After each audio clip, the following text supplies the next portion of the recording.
Ngapain, Tru? Juwono gadaku. Aduh, mataku kenapa iki? Matane kenapa? Mboten ngerti kok. Sing maju babaratan. Senowati pengapite sapa? Wah, mboten ngerti. Dileki. Niki mbok mboten sak gojek. Dileki.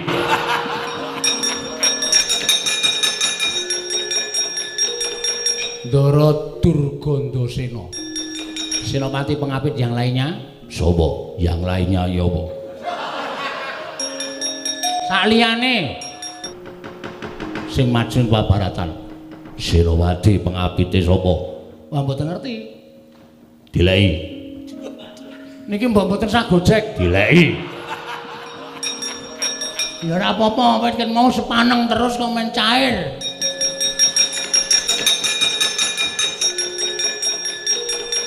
Ndara Durgandasena. Senopati pengapit yang lainnya? Sapa? Yang lainnya ya apa? Saliyane Sapa? Raden Durta, Raden Jayarata, adine Narpati Basukarna. Pateni. Wah. Ning ambeke rasa nggawa gada. Rasa. Mun colot mawon tibane nganggo sikil wis do tekaning pati. Ya, Gong. Jupone gadaku.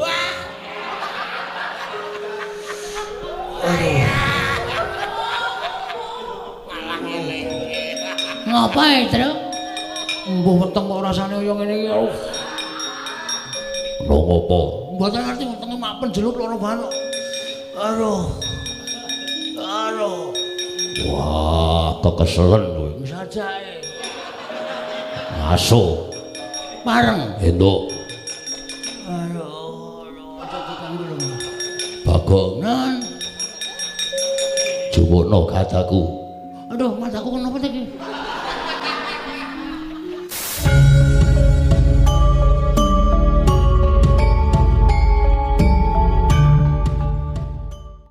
Matane kenapa? Mboten ngerti kok. Kaya ora weruh sesisih to iki aku, Tru.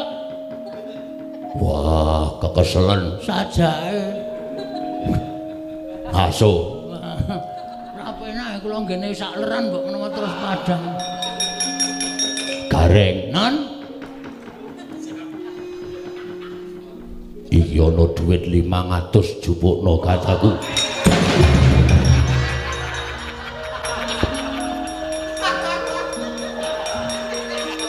Nek karo dhuwit matane kowe. Asline sing tak sreng sapa, Gong? Ya rombongane dhewe. Heeh. Nek ana pengumuman latihan ra ana sing wangsulan. Nek ana pengumuman sesuk merara, iki ana dum-duman sap sap sap sap. Walah letong. Aisyah.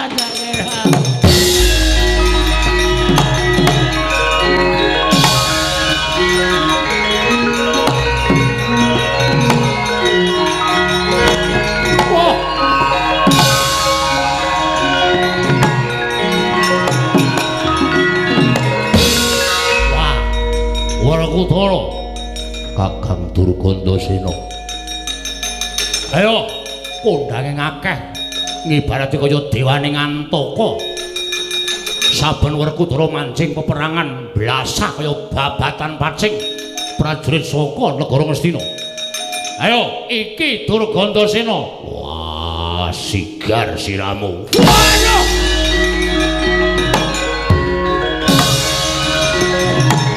Oh! Mati! Aduh! Oh!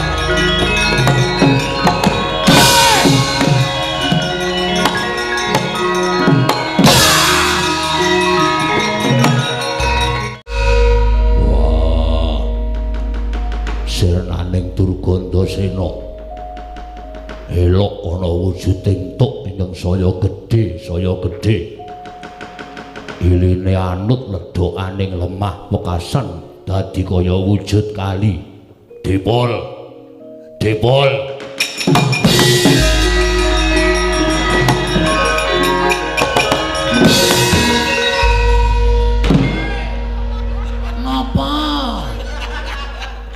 kaundang Semar.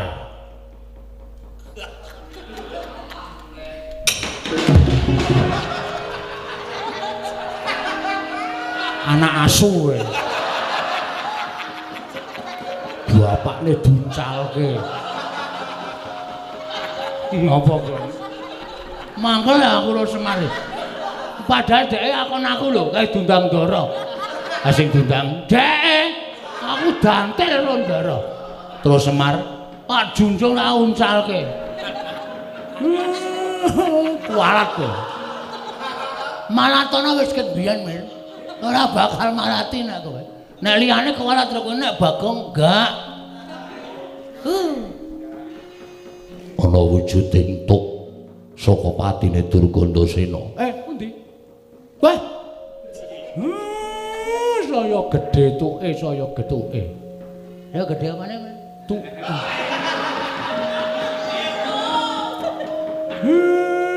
Iki mugi rejaning jaman dados wujud lepen jenenge Kali Rambut, Ndara. Rumangsa niki lani dadane Werkudara. Dikira aku wedi ngoyak Kakang Dursasana. Nggih, kula ngertos sampeyan wantun. Nganggo petung, Ndara, ampun kesusu. Merga niki kula tak matur nggih. Ya. Niki lepen naminipun lepen cing-cing goling niku lepen gawat. Aku mau neng kono. Petro cangkeme sing apik. Niki sapa sing wani mlumpat lepen niki? Niki bakale apes kekuatane, ilang kasektene. Mula sampeyan ampun mlumpat. Aku ditantang karo Kakang Dursasana Pun dijarne mawon. Dijarne mawon mriku ajeng muni napa? Ayo. Wis cajire. Kowe cajire getih wedi mati. Ayo oyakan mrene. Werkudara oyakan. Petro ndaramu dewangi.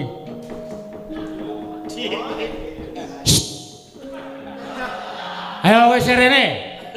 Wah, Petruk batur melu-melu wong kere. Kere jengkolmu mlacat lho.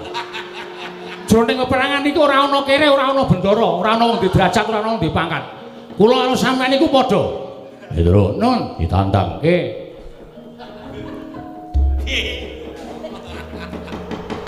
Ayo, bendaramu kon mrene.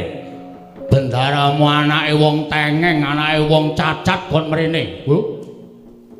Wah, sabar. Gong cekeli, Gong.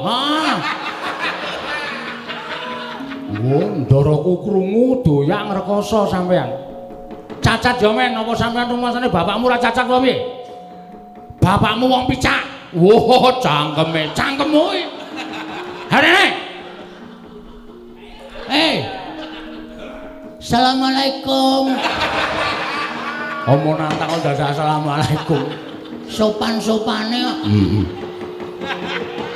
Bapakmu wong tengeng. Hus.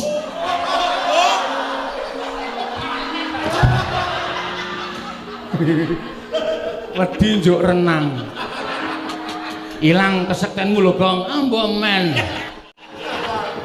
Rone ora wong itu ora. Aman, ora krungu kok. Wah, ketrucut e. Werkudara anake wong tengeng, Dursasana anake wong picak, anake wong tengeng. anake wong picak. Ndak tak golek kacamata ireng. Anake wong picak. Wah, iblis lanang. Ayo kok.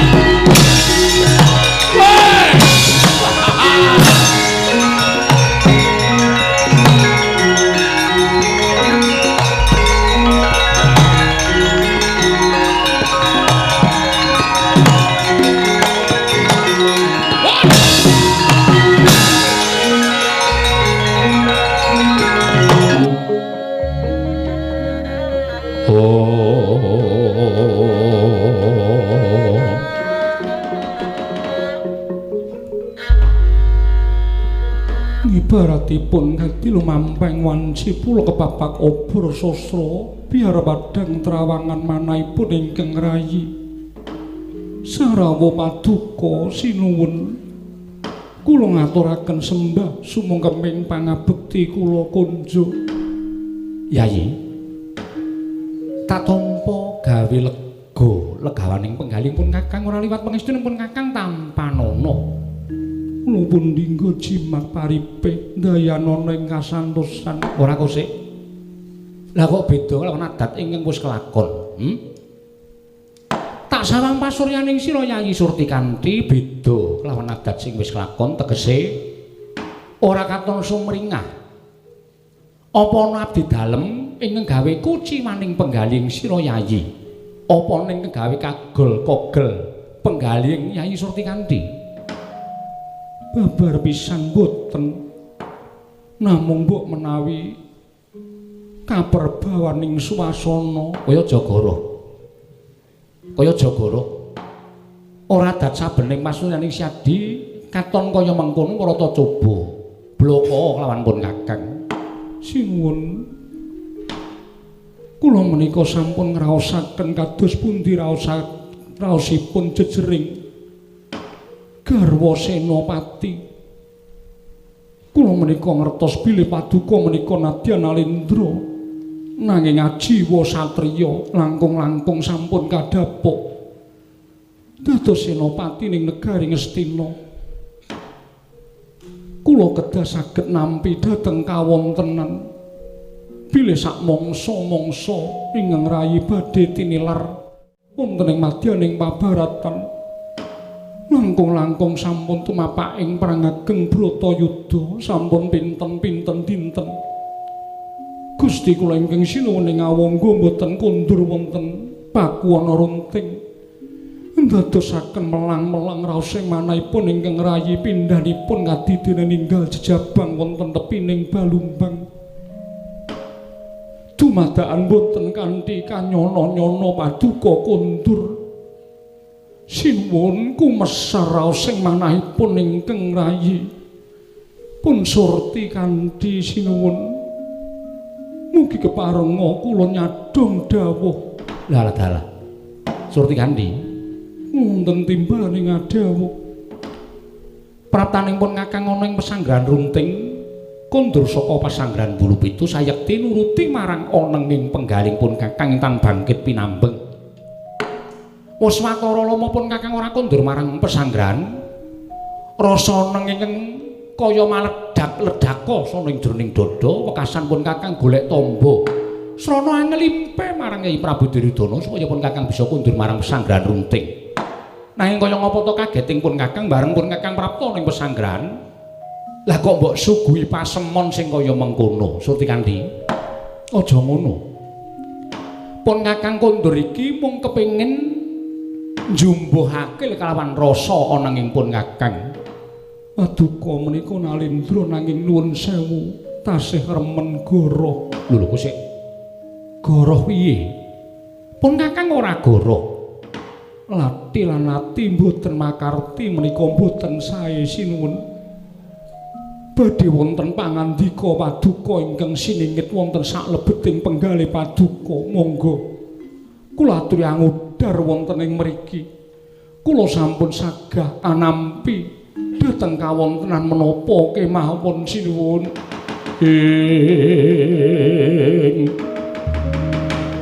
Kagatri sang kapirang uri nangkul kinempul kinempit kempit.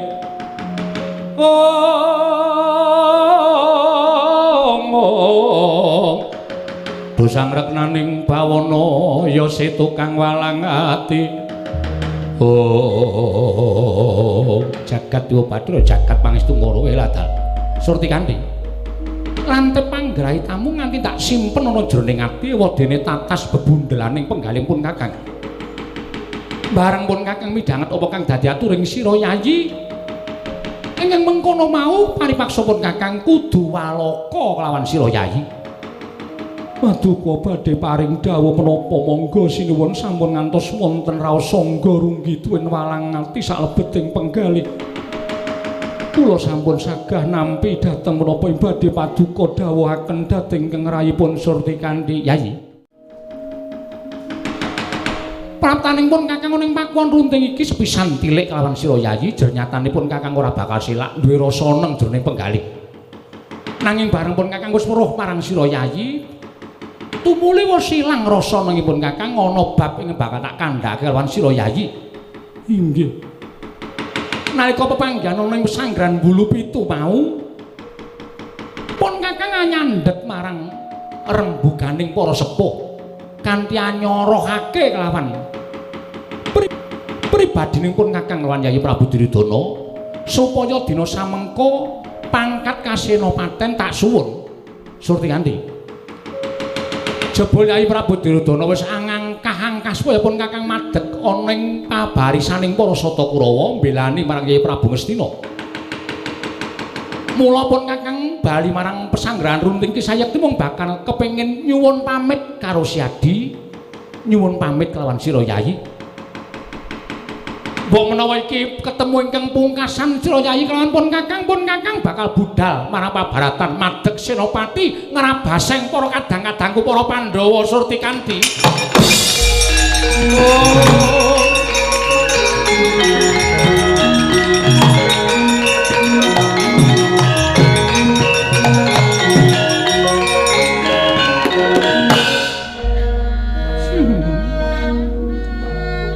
Nadyan persasat katitene sinambring gelap manahipun ingkang rayi.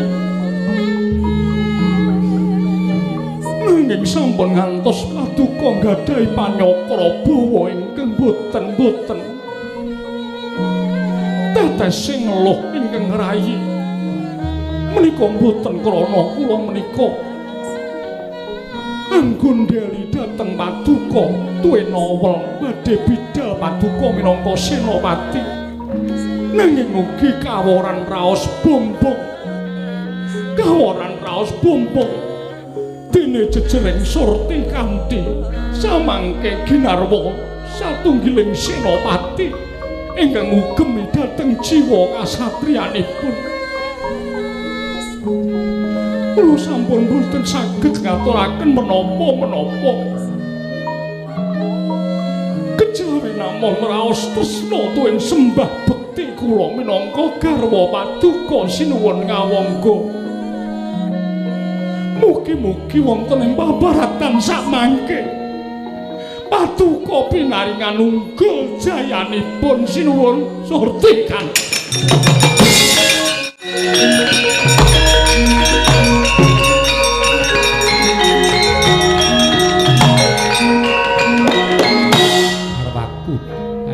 Garwaku wong ayu Surti Kanthi.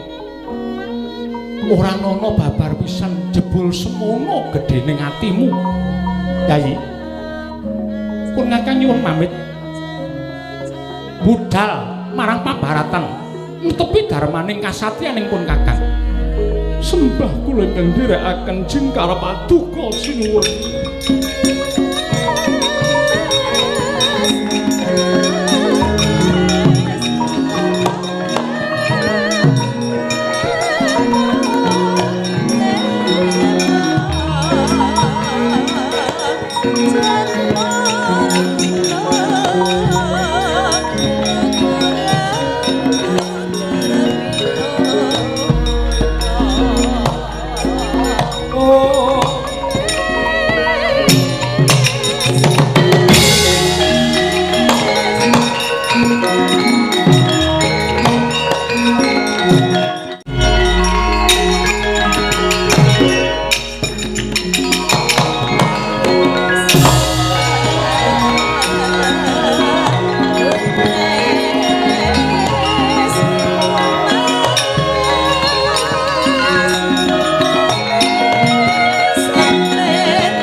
Adamel kejut rasi manahipun ingkang ngrayipun Durta ngawi dhateng ing rayi wonten wigatos menapa? Ih, Koko Prabu. Nadan ingkang ngrayipun Jayarata cemadhong dawuh sinuwun. Ing abdipun matis Surahadi Manggala cemadhong dawuh. Kadangipun Kakang Yayi Durta lan Jayarata. Mara gage midhangetna kang dadi dawuhipun Kakang dina samengko persasat kaya dene kejugrugan wukir sari kelepaning samudra madu. Ternyatane kuwi ingkang tak arep-arep rena pantraning ratri. Besok kapan Arpati Basukarna bisa madheg suraning Driya minangka senopati mbelani kadang-kadang para sata Kurawa. Mongko wis didhawuhi dening Kyai Prabu Duryudana yen to sesuk-esuk kuwi aku kudu mangkat ana ing paperangan mbelani kadang-kadang para Kurawa. Mula ora usah wedi kangelan dina samengko Yayi Durta lan Jayarata tak patah minangka dadi senopati pengapit. Nggih, ngestakaken dawuh. Ngestakaken dawuh. Surahadi Manggala Jadada kelawan panjenengan ingsun nun ngestakaken dawuh sinuwun. Mban sawega. Mara gagewe tak tanting nggon musuhita marang Narpati Basukarna. Nggih, sinuwun. Anggen kula ngabekti dhateng Paduka Gusti kula ingkang sinuwun sampun ngantos nadan wonten mapan wonten ing Janalaka, nadyan wonten ing prapting delahan kula tetep badhe nderek Paduka Gusti kula ingkang sinuwun ing awangga. Yen pancen kaya mangkono tut wuntat marang tindak ingsun maju ning pabaratan. Nggih, ngestakaken dawuh. Durta Jayarata wonten timbalan. Nggih, wonten timbalan. Ketapna para wadyabala aja nganti ana ingkang kuciwa nderek marang tindak ingsun. Aku yang bakal nyangking mestakaning para Pandhawa lima cacat aturake marang Kyai Prabu Duryudana. Nun ngestakaken dawuh Koko Prabu ngawangga.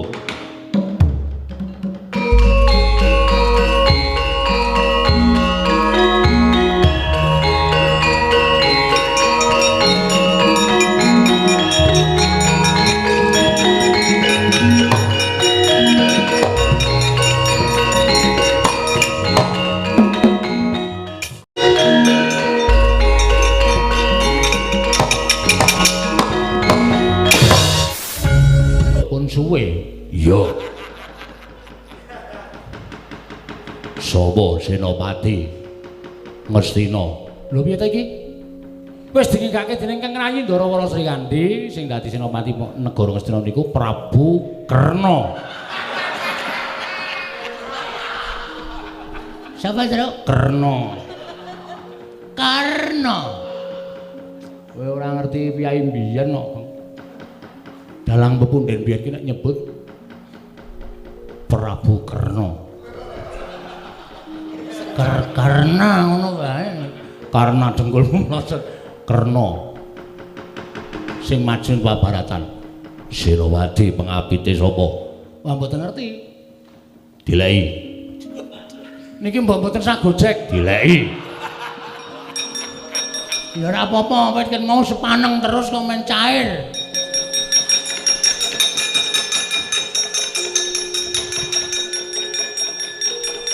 Ndara Durgandasena. Senopati pengapit yang lainnya? Sapa? Yang lainnya ya apa? Saliyane Sapa? Raden Durta, Raden Jayarata, adine Narpati Basukarna. Pateni. Wah. Ning apike rasah nggawa gada. Rasah. Mencolot mawon tibane nganggo sikil wis do tekaning pati. Ya, Gong. Jupune kataku.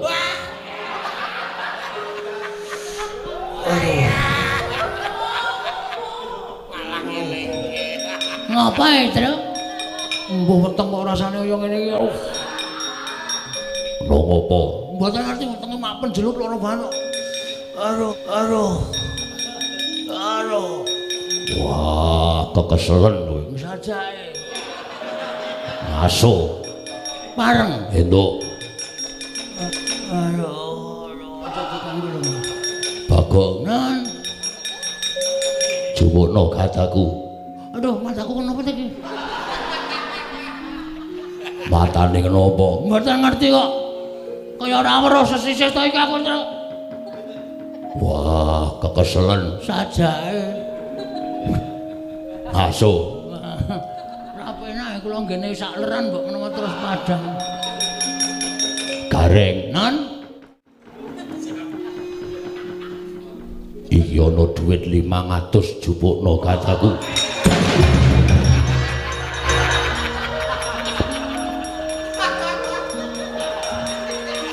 Nek karo dhuwit matane kowe.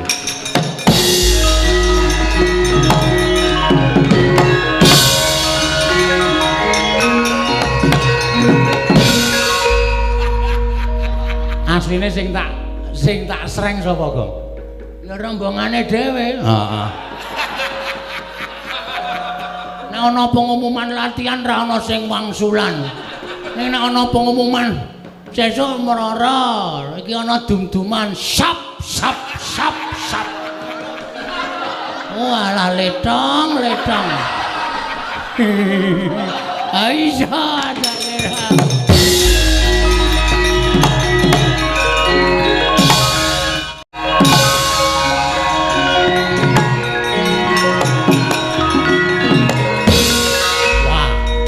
Warakutara Kakang Durgandasena. Ayo kondange akeh ngibarate kaya dewaning antaka. Saben Werkudara mancing peperangan blasah kaya babatan pacing prajurit saka negara Ngastina. Ayo iki Durgandasena. Wah, sigar siramu. Waduh.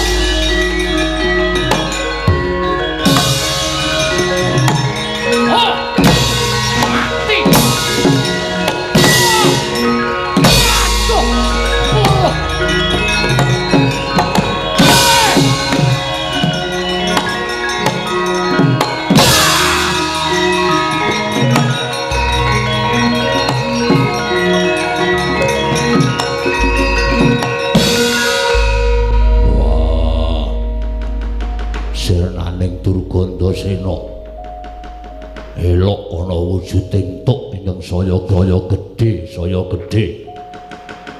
iline anut ledokaning lemah wekasan dadi kaya wujud kali depol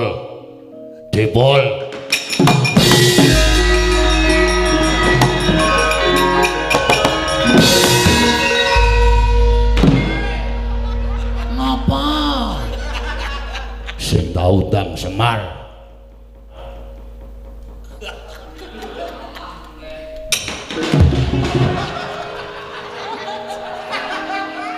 anak asu kowe.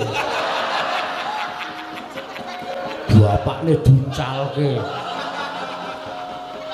Ngopo kowe? mangkel aku lho Semar. Padahal dhek akon aku lho kae dundang ndara.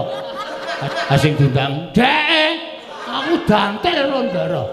terus Semar Pak Junjung tak uncalke. Kualat kowe.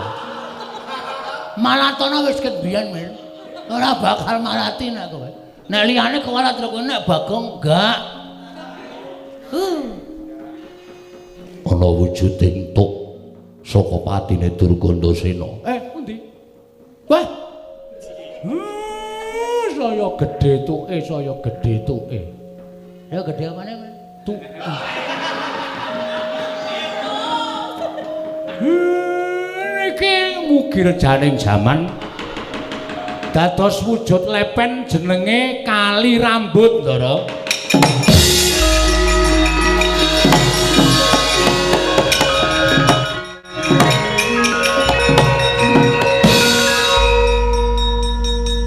Pun majeng malih.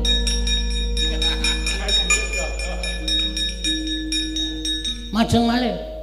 Cerewet. Aku ora tau dipercaya karo sapa-sapa ya.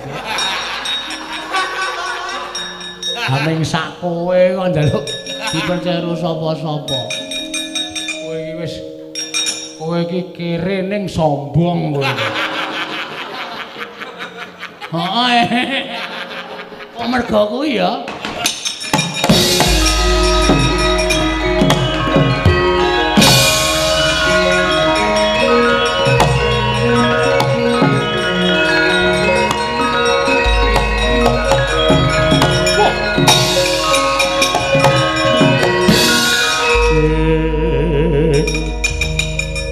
Pramara mangos wong yo ngambrang Sadi karunaning kaswase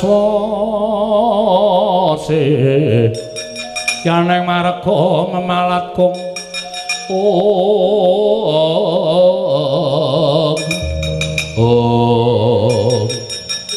para Kudara Durta Jayarata Senopati pengabit ayo cangking sirahing para Pandhawa wah sumuk nyawamu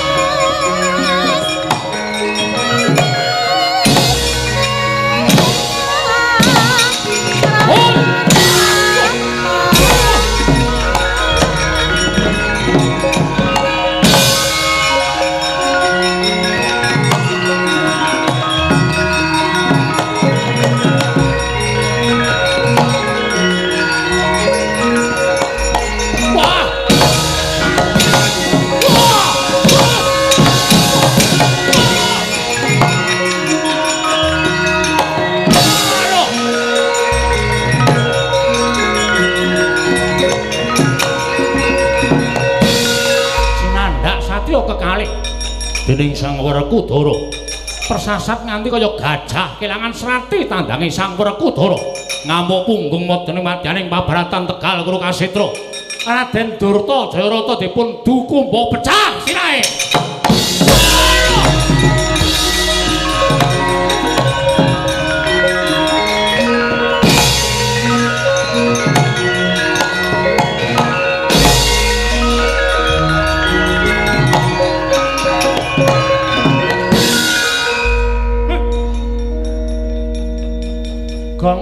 Kang. Ngapa? Wong kono ngomong kok aleman ora. Ngapa? Lho. Sapa le? Durna. Durta Jayarata. Dulure enom Prabu Karna mati. Nek Prabu Karna mireng Durta Jayarata tekaning mati mesti saya sumuk penggalihe. Saya rame ling mungsuh Ndara Janaka. Ya Ndrayatra. Penontonnya dibatasi. Oh. Nanti dulu. Ora ento. Penonton dibatasi. Arep nonton kudu bisa nganggo sabun. Aku ora tau iso sabun kuntek terus.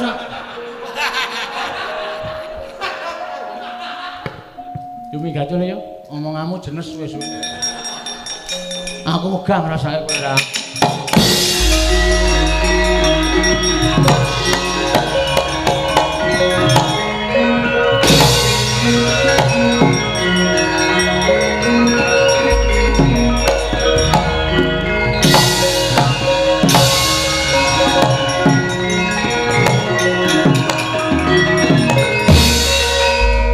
Manggahang bro sesumbar Lendo bumi kunjing kumaluduk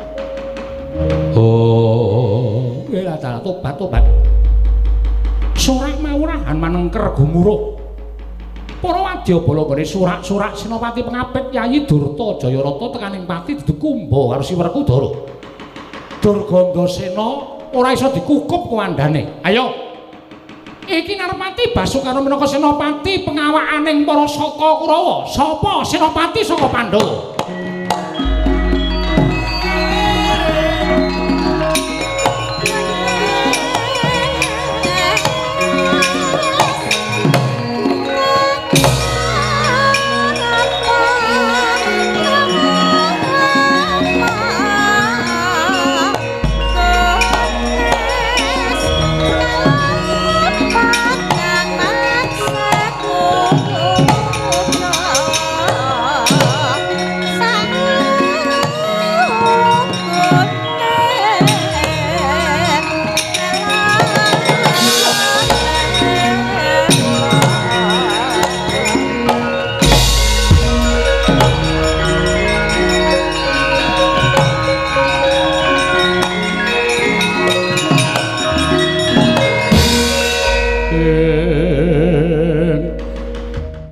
Kebabak keperanggul mungging ayuda kebabak bawat nyobentar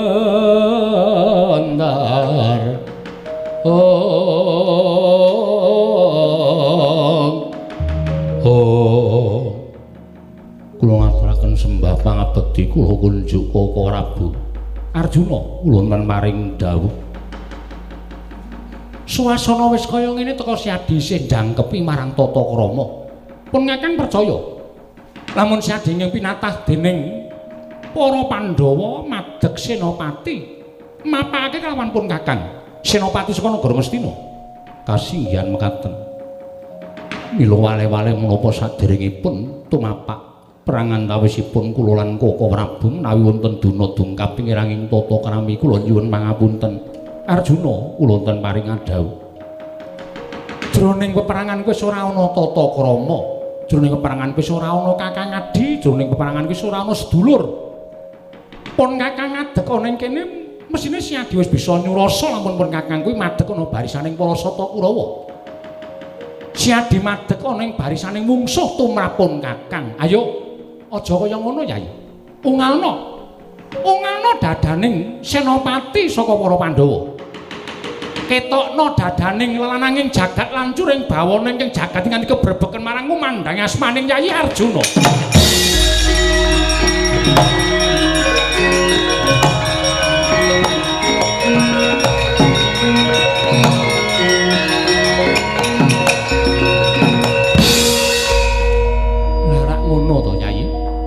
dadi pun kakangku ya bombong sewu-sewu kalepatan diagung pangaksami mila ingkang saking menika gandeng kula tinemu taruna menapa kersanipun Kadang Werda kula ingkang sagah anglanggati sampun ngantos dados kuciwaning penggalih Kadang Werda ala dalah jagat Dewa Bathara ya ayo dijajal ngungalake dada adu karo santuwin kasekten Siadi apa pun Kakang ingkang bakal dadi kembang ana ing Bratayuda Koko Prabu monggo kula ladosi Koko Prabu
Diraning sira Yayi Arjuna banget ngene bisa ngimbangi marang kasektening pun Kakang Koko Prabu sampun ngantos mbombong dhateng mengsah monggo kula trindandosi dhateng paduka Kanjeng Koko Prabu wah dalah tobat nias kalawan pun Kakang Arjuna ayo ditutukake nggone adon yuda ayo pun Kakang bakal nitih Turangga Kyai Pranagati Siadine Tya Turangga ayo pancen prigel Raden pun Kakang perang Turangga Yayi.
Manengker gumuraja ning Bratayuda Jaya Binangun.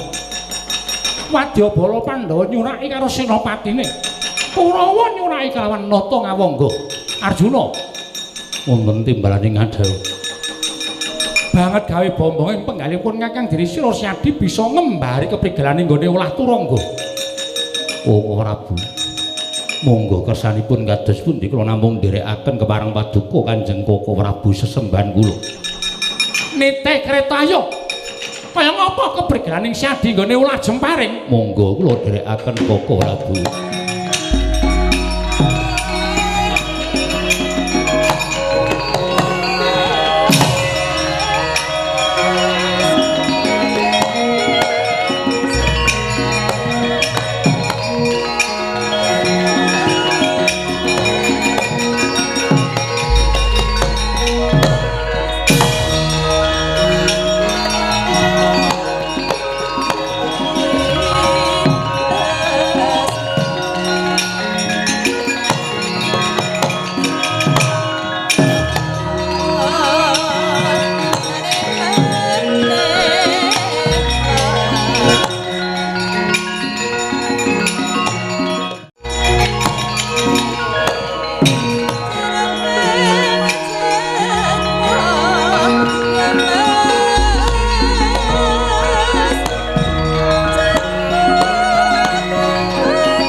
Sing prayitna ngati-ati lho Yayi. Pun Kakang wis bola-bali ngemutake kelawan sira Yayi yen to keprigelaning Yayi Narpati Basukarna nggone olah Jemparing kuwi ora iso dianggep enteng. Koko Prabu pitados ki mawon kelawan ingkang rayipun Janaka. Mangke kula ingin saged angimbangi Inggih menika kasektenipun Kakang Prabu Karna Ngawangga. Siadi munggah ning wahananing rata ayo tak kusiri manjing pabaratan. Monggo Prabu kula dherekaken. Ana swara tanpa rupa. Iki sapa? Kula pun Hardawalika. Kula namung kepingin sanget bebantu dhateng Narpati Basukarna. Inggih paduka Gusti kula ingkang sinuwun. Ngemuti bilih Arjuna duk nalika semanten sampun damel srana pejahipun inggih menika tiyang sepuh. Inggih menika pun naga gombang. Satemah kula kepengin malesmu dituwuh lara wirang. Sedanipun tiyang sepuh kula keparenga kula manjing wonten ing pusaka paduka ing wujud jemparing menika sinuwun.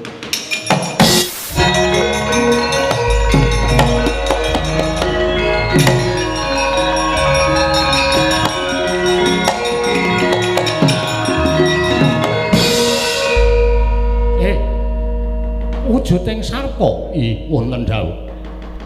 Aranmu mau sapa? Kula Hardawalika. Terus aku kepengin bantu karo Narpati Basukarna. Kok sik aku tak takon karo kowe janjane kowe nyawang aku iki katon apa? Kowe nyawang aku iki katon apa? Aja mbok sawang. Aku senopati loro saudon telu saurupan. Nanging iki senopati ning Nalendra Ngastina Prabu Duryudana. Mongko iki perang-perang gedhe Bratayuda Jaya Binangun.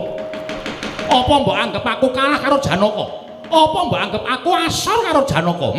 Lah kok dadi kowe malah nyorokake karo awakmu kowe pengen bantu karo aku? Apa mbok senggo derajatmu ki luwih dhuwur karo Narpati Basukarna? Ya ngono apa piye?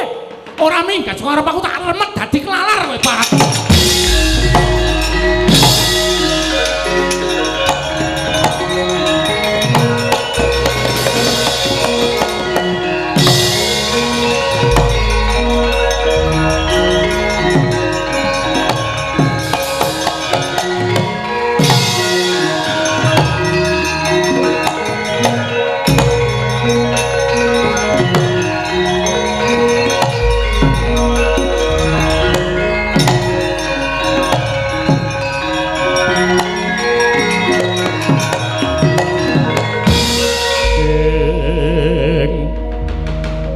Sinayeng manggelung pintonaken mintonaken Dewi Kramanira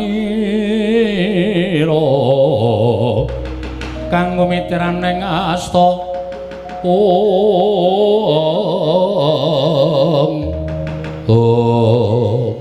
Koko Prabu piye kenging menapa krita kendel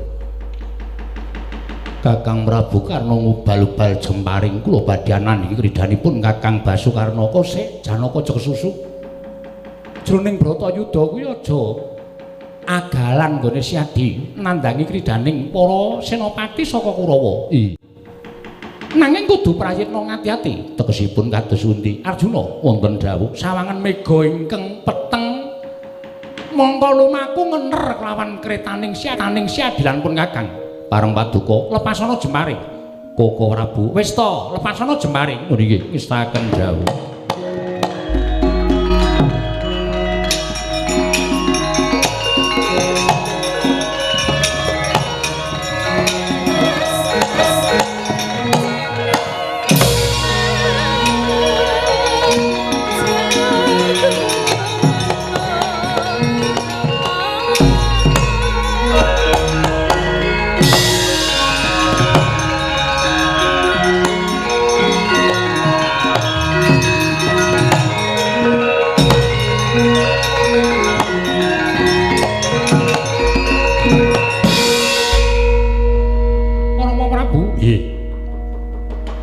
Ketingalipun menika mangke menawi boten enggal-enggal kula pungkasi madaning perang ageng menika boten saged katandha sinten ingkang menang Senopati Ngamarta menapa dene Senopati Ngastina. Karmu kula badhe ngedalaken pusaka Kyai Wijaya Capa.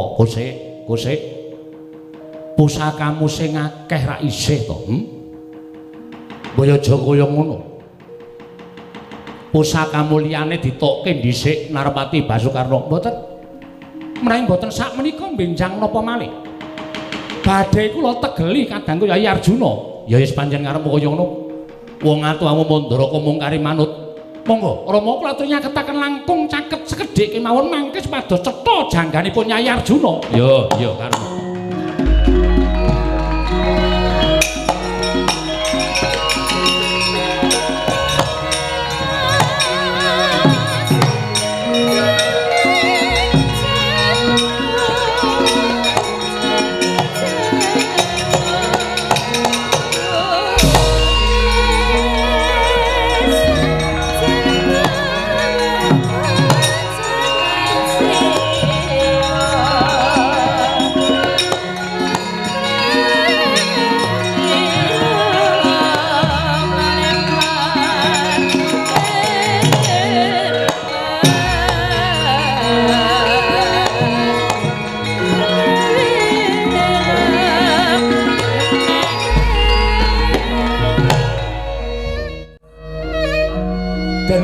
Limbang Kyai Wijaya Capa tinumpangake Gandhewa.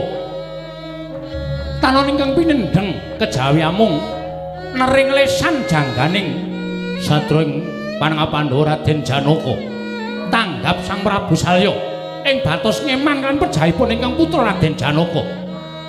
Kendalining rata den sendhal satemah oleng lampahing rata Kyai Jatisura sareng lan oleng Kyai Wijaya Capa ngenging ukeleng Sang Arjuna temah wudar punan ngukel Sang Arjuna ngalumpruk tanpa daya.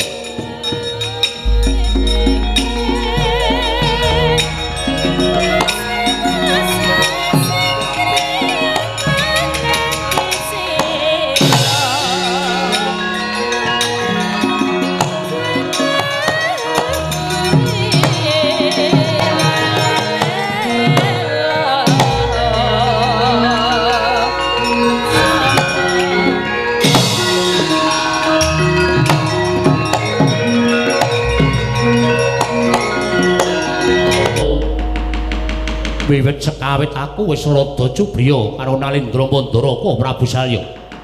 Nggone ngusiri kelawan Senopati Ngastina sajake atine ora madhep mantep tida-tida ketitik. Katon banget nggone gawe oleng lakune Jemparing Sinuwun Prabu Karna. Kuda disengkrek kendaline satemah oleng lapuning kreta. Temah oleng lakuning pusaka Kyai Wijaya Capa ya mangsa kula bakal tak udar ning Pasanggrahan Bulu Pitul karing ati.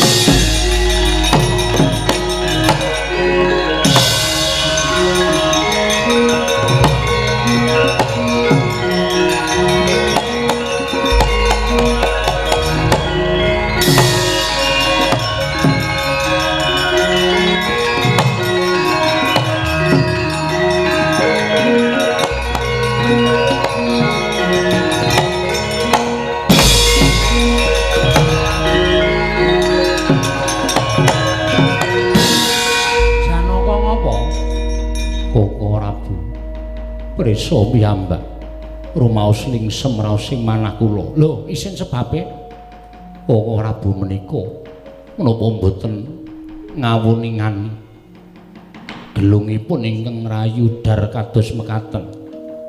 Lah wong ming gelung udare kok bingung lho. Nah terus kula lingsem. Terus nek isin kula mboten kepingin majeng perang. Lah sing ngarep maju sapa? Kowe kiper ya, Gong. Mbok wis tatra wong wis ditindhi Ndara Werkudara barang isih omong. Ya, ndak sepaneng kok ya. Kula mboten kepengin aja kaya ngono, Yayi. Aja banjur cupet nalaring siadi.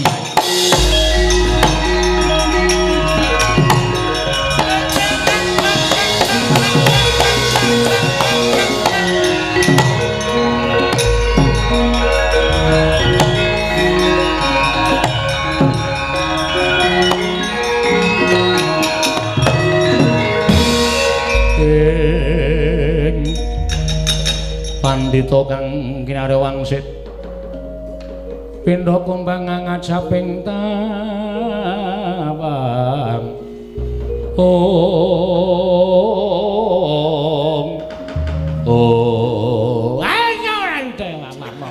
ayo ya desa sing gawe kula ngrada kula ngaturaken pangabekti kula ya ngomong diasi ulur nang nang ya jana. Ngomong dinggo jimat paripe dayan ning kasantosan. Kula nu antarang sembah pangabekti kula kunjo. Ya. Gong, sapa kae bengak-bengok? Isih tidak. Wis kene bae kene kula. Wonten paridamel menapa? Janaka kita aja banjur ora gelem perang. Mung perkara gelung kita lukar wae mergo kena pusakane Narwati Basukarna kita terus ora gelem perang ki engko Bratayuda cuntrel. Inggih. Nanging kula lingsem. Ora saizin. Terus. Golekno watu ak plintenge saka kene. Aja. Kae dewa. Kita bakal ulun dandani nganggo lorotaning toponge Sang Hyang Jagat Giri Pratingkaya. Tak dandani ya.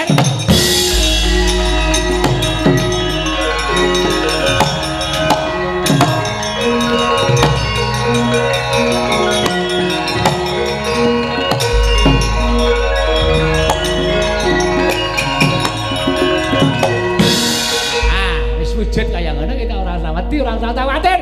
Maju meneh. Nggih, kula ngestaken dawuh. Arjuna, Wonten maring dawuh.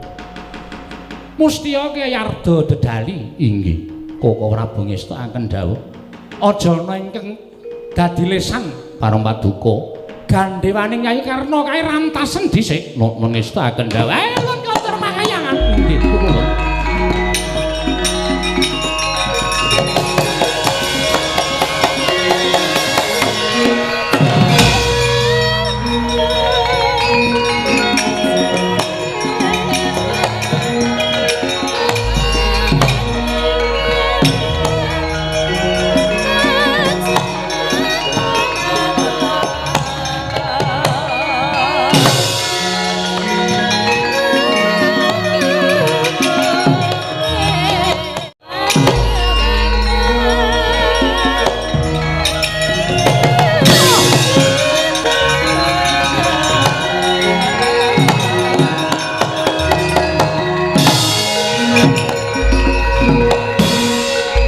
Titis panembating Jemparing Yayi gandhewaning Yayi Karna tugel tel dadi loro nganti Yayi Adipati Karna kaget tiba ning wahananing rata. Inggih.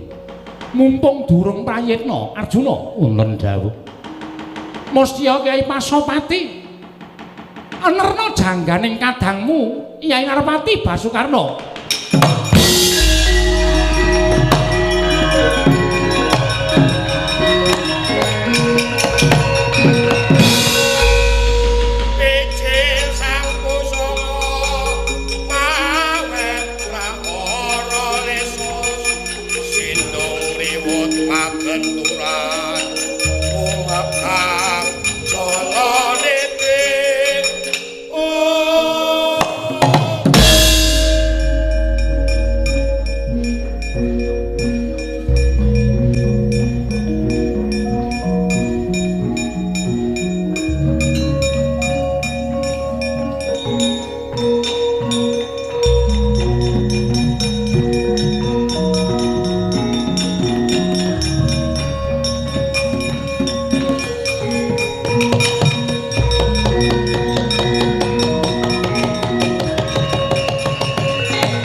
Karno pabaratan udan Jemparing kaya ngene lah kok dadi kowe ora nggunakake Jemparing apa awake dhewe ben mati ana ing pabaratan Karno ngrubul kaya udan laku ning Jemparing si Arjuna lah kok ora mbok tandingi kowe wedi kowe miris kowe jireh getih wedi mati Karno aja jago dadi sik Karno anakku mati.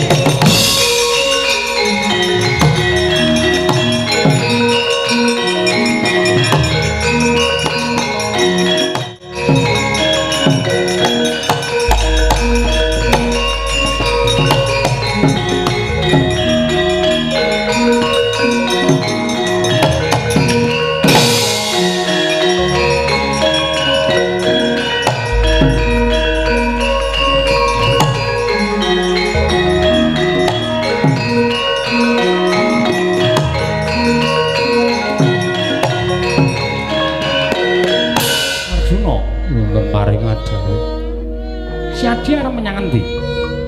Koko Prabu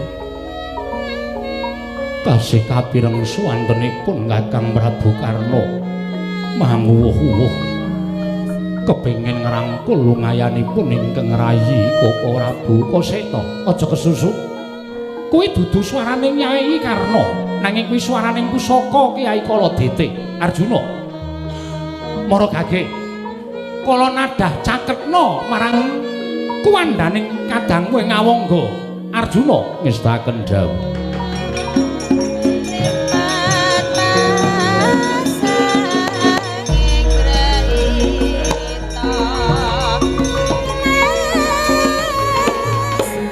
Dupi cinaketaken pusakaning Raden Arjuna Kyai Kalanada. Saknalika Kyai Kaladete uwal saking rangkane kalaning jagat gawaning para dewa kekalih wangsul dhateng kayuwangan.